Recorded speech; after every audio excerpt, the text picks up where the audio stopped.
Bismillah. Un jour, le lièvre alla trouver Liane, allant chercher des termites pour nos pentados. Pendant qu'il partait chercher des termites, ils trouvèrent un trou à ouverture étroite. Le lièvre dit: Yann, viens voir ce petit trou. En cas de danger, Yann, tu entreras aisément. Yann dit: Compère lièvre, avec tes gros yeux là, avec tes longues oreilles là, si tu ne les mets pas ailleurs, quel danger peut me menacer? Moi, Liane, avec tes propos insolents là. Le lièvre dit: Yann, allons chercher nos termites. Je n'aime pas les longues discussions. Pendant qu'il parlait, le lièvre entra dans une forêt. Il trouva un lionceau dans un fourré.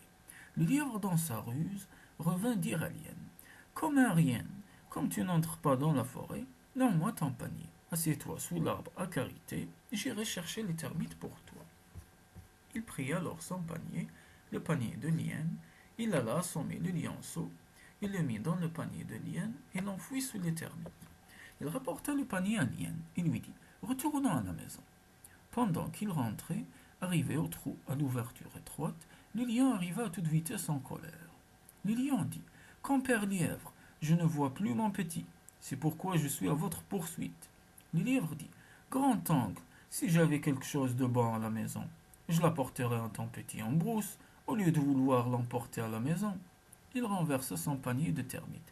Voilà, je n'ai rien dans mon panier. Demandez aussi à Liane, on ne sait jamais.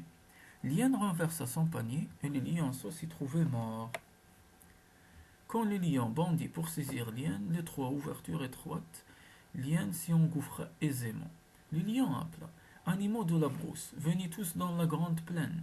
Quand les animaux de la brousse furent rassemblés, le lièvre, dans sa ruse, s'adressa au lion en disant: Grand oncle, laissons le calao creuser le trou. Son bec est une pioche. Le lièvre, dans sa ruse, dit aux animaux de la brousse: Laissez-moi déblayer la terre pour voir la direction où se trouve et je sortirai vous la montrer. Quand le lièvre déblayait la terre, il remit à Liane un couteau tranchant. Prends ce couteau, Yann. Quand le calao reviendra piocher, tranche-lui le bec. Quand le calao alla piocher la terre, Liane lui trancha le bec, et le calao tomba à la renverse, évanoui. Le lièvre, dans sa ruse, dit aux animaux de la brousse: Ce trou-là est mauvais. Voyez comment il a coupé le bec de mon grand frère Calao. Maintenant, faisons appel au sanglier pour creuser. Les défenses du sanglier sont des pioches.